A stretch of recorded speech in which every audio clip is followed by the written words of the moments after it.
Mathieu, Nantes Cargo Bike. Alors, le Nantes Cargo Dis-nous tout. C'est une association. Tu es le président. Monsieur le président. C'est ça. On a une association qui organise un événement donc le 5 juin 2016 qui consiste à rassembler des partenaires, des vendeurs, des constructeurs, des bénévoles dans un espace sécurisé, fermé, où les gens peuvent venir découvrir le vélo cargo ou l'essayer quand ils sont déjà dans une réflexion parce que en fait le problème c'est qu'il y a plein de modèles différents. Le problème, c'est plutôt l'opportunité, non? Non, en gros, passer. Dans le sens où il faut essayer. Il faut essayer. Il y a plein de modèles différents, des options. On choisit pas le même vélo si on a 2 enfants, 3 enfants, si on a des côtes, si on n'a pas de côtes, etc. Et donc il y a des modèles. Ils sont pas toujours disponibles chez le vendeur de vélo à côté de chez soi. Donc parfois on peut pas les voir, on peut pas toucher, on peut pas essayer. Et donc là, c'est une opportunité pour les gens quand ils viennent au Nantes Cargo Bike Meeting, ils peuvent avoir devant eux tous les vélos et les essayer, venir en famille et mettre leurs enfants dedans, voir toutes les options possibles. Et puis ils ont aussi des conseils de bénévoles, des gens qui utilisent ça depuis déjà des années, des vendeurs, etc. et des constructeurs. D'accord, donc le vélo cargo c'est pour les déplacements familiaux en fait. Alors nous on vise plutôt comme un véhicule familial, généralement ça remplace une voiture citadine, donc si on habite dans Nantes. Ça veut dire que moi je vais mettre mon mari et mes enfants en cargo? Généralement, ça se passe pas comme ça. Oui, ça veut dire qu'il faut en... Généralement, le mari ou le conjoint est sur un vélo simple, et puis les enfants sont dans le vélo cargo conduit par l'autre conjoint. Ok. Voilà. C'est comme ça que ça se passe en général. Non, parce qu'en ville, quand on fait des faibles distances, généralement la distance moyenne elle est de 3-4 km quand on se déplace, et la voiture est un véhicule qui est beaucoup trop c'est un peu utiliser une enclume pour porter un clou pour faire ces distances là, et autant le vélo simple n'est pas adapté quand on a des enfants et une vie de famille, et aujourd'hui on voit que utiliser la voiture est quelque chose de plus en plus contraignant. Les stationnements deviennent payants de plus en plus partout, il y a moins en moins de place, ça se densifie, il y a quasiment plus de 100 000 habitants d'ici 2030 dans la métropole. Voilà, tout est bloqué. Il n'y a qu'à voir ce soir quand on est venu au studio, tout était bouché par les voitures. Est-ce que tu penses qu'ils sont encore dans les embouteillages à 19h53? Il y a des chances, j'ai pas regardé Google Maps, mais au moment où vous êtes avec nous, vous n'êtes pas seul. Dites coucou au conducteur à côté de vous. Et donc quelque part, le vélo cargo est une réponse à tout ça pour les gens qui se déplacent en ville par rapport à la voiture. D'ailleurs, c'est ce que propose Nantes Métropole, parce que Nantes Métropole fournit une subvention de 300 € aux gens qui achètent un vélo cargo quand ils habitent à Nantes Métropole. Ça coûte combien un vélo cargo en moyenne? Parce que forcément donc ça coûte entre 1500 et 3000 € selon qu'on prenne les options d'électrification ou pas. Ok. Voilà. Donc à 3000 € on a vraiment le top du top. On a un bon vélo cargo équipé, on sait qu'on n'aura pas de frais d'ici quelques années, quoi. Voilà.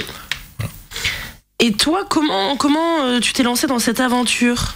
Eh bien, c'est né l'année dernière, parce qu'on a déjà fait une première édition, on avait beaucoup de partenaires, on avait des magasins de Nantes, on avait des constructeurs, dont un qui est venu du Pays-Bas, et puis c'est né pendant le Vélocity, en fait. Vélocity, c'était la grande manifestation mondiale qui s'est passée à Nantes l'année dernière, et Nantes Métropole avait fait un appel à projet citoyen. Donc on a répondu à cet appel à projet, et puis on a un financement.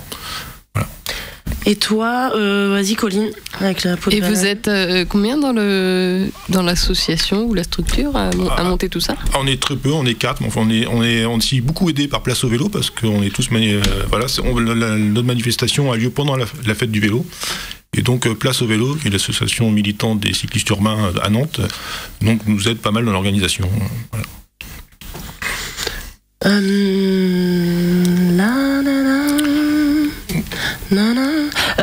Qu'est-ce que je voulais dire? Je suis en train de méditer. Je médite. Et je peux dire un petit truc avant moi vite fait. Et ben moi j'habite vers Saint-Herblain, et il y a l'école Diwan là au grand rond-point des Châtaigniers, et il y a une équipe balèze c'est surtout des femmes qui amènent leurs enfants avec des vélos cargo. Il y a quelques hommes, mais c'est surtout des femmes, et c'est vraiment super sympa, quoi. Tu vois parfois des défilés de belles nanas, quoi, c'est ça? Ouais, de belles nanas sportives. Parce que le vélo, ça entretient le corps. Non, mais c'est sympa, tu vois, vraiment c'est sympa. Et puis le fait que tu vois, plus il y en a, plus les gens plus t'as de choix. Ouais, ça c'est sûr, mais je parlais aussi, tu vois, vraiment par rapport à la sécurité dans la ville, quoi. Le vélo, c'est vraiment bien. Nantes Métropole, franchement, faut dire ce qu'il y a, ils ont quand même mis le paquet sur les pistes cyclables et tout. Mais même t'as beau avoir des pistes cyclables, si les gens ils conduisent dangereusement, ben ça reste chaud, quoi. Mais plus il y a de vélos, et ben plus les gens prennent conscience et on partage notre espace. Piétons, vélos et autres, hein, les petits skateurs et tout cela. Enfin bon, il y a plein de... Et bah eux, ils font du bon boulot, quoi, en mettant ça en avant. C'est vraiment bien. Vous croyez en une Nantes tout vélo? Parce que c'est comme... Moi, je pense que c'est possible. C'est possible. Oui. Un peu comme à Amsterdam, c'est comme ça.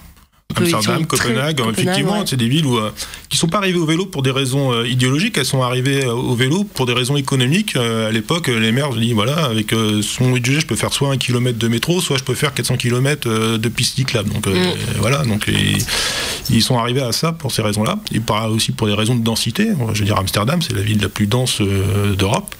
Et si il y a 1 200 000 vélos, je crois. Voilà, donc on voit les parkings vélos et si on dit si chaque vélo était une voiture, ce serait inviable, il n'y aurait plus de place. Et face aux tempêtes?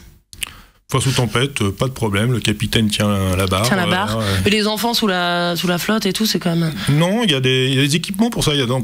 Souvent, il y a une tente qui se met par-dessus, qui peut se déplier l'été quand il fait trop chaud. Voilà. On respire bien, ça va? Pas de problème. Ils sont à l'abri du vent, à l'abri de la pluie, donc ils ont pas plus froid quasiment que dans une voiture, parce que quand vous faites dans un déplacement en ville et que votre voiture dort dehors, le temps que vous la démarriez et que le moteur chauffe, vous êtes arrivé.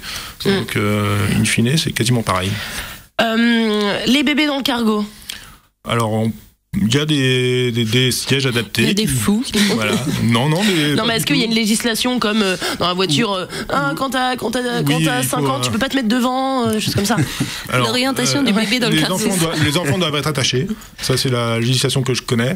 Après, effectivement, on conseille quand même de prendre un cosy adapté, comme on met dans la voiture. Il y a beaucoup de gens qui bricolent un cosy. C'est cosy, le cosy, c'est un siège bébé là, qui a un angle particulier pour bien tenir l'enfant. Il y en a qui adaptent des cosy qui vont dans les voitures, dans le vélo, dans la case du vélo.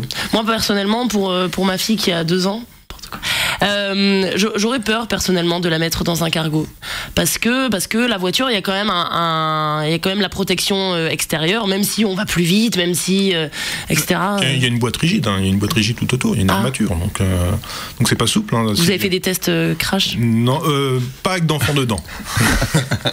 non mais c'est une vraie question en soi.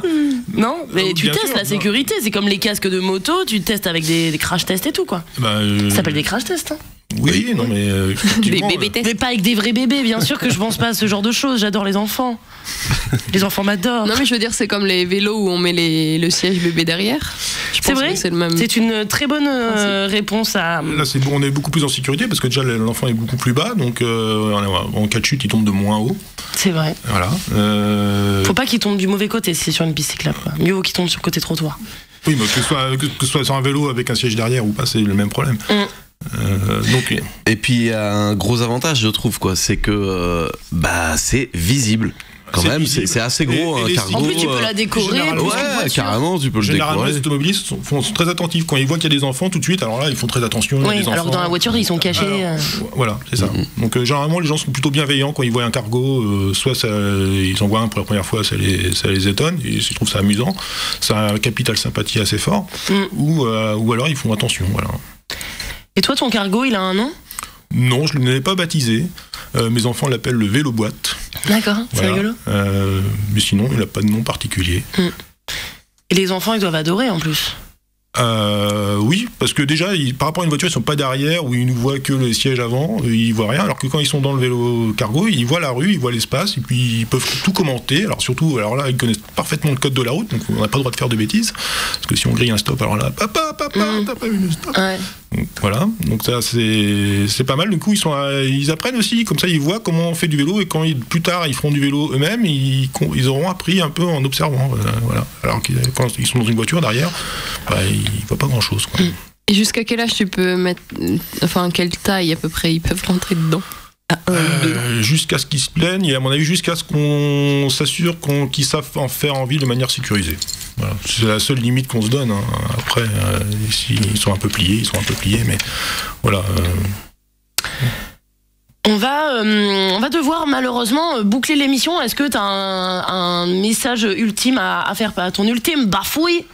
T'es palabre. Non, c'est... Bon, on fera une boucle ensemble.